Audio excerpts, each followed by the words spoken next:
ৰংজুলিত চোৰাংকাঠ ব্যৱসায়ৰ ন কৌশল বাহনৰ ওপৰত কাঠফলা কল স্থাপন কৰি চোৰাংকাঠৰ ব্যৱসায় অব্যাহত ৰাখিছে অসাধু চক্ৰই বন বিভাগৰ অভিযানত ভ্ৰাম্যমান কাঠফলা কল জব্দ হোৱাৰ পিছত পোহৰলৈ আহিছে এই তথ্য কালিপৰাৰ পৰা বন বিভাগে এই ভ্ৰাম্যমান কাঠফলা কলটোৰ লগতে চোৰাংকাঠ সৰবৰাহত ব্যৱহৃত আন এখন চাৰিচকীয়া বাহনো জব্দ কৰিছে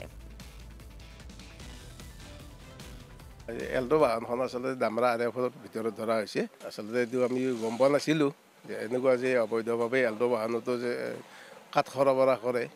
আমি ডিউটিত গৈছিলোঁ মোৰ সহযোগী কৰ্মচাৰীসকলো আছিলে গৈ বাহনখন ৰখালে আমাৰ এই মোৰে সহকৰ্মীয়ে ৰখাইছিল ৰখাই কিবা বেলেগ কামৰ কাৰণে ৰখাইছিল কিন্তু যেতিয়া আমাৰ ষ্টাফে দেখা পায় বাহনখনৰ ভিতৰত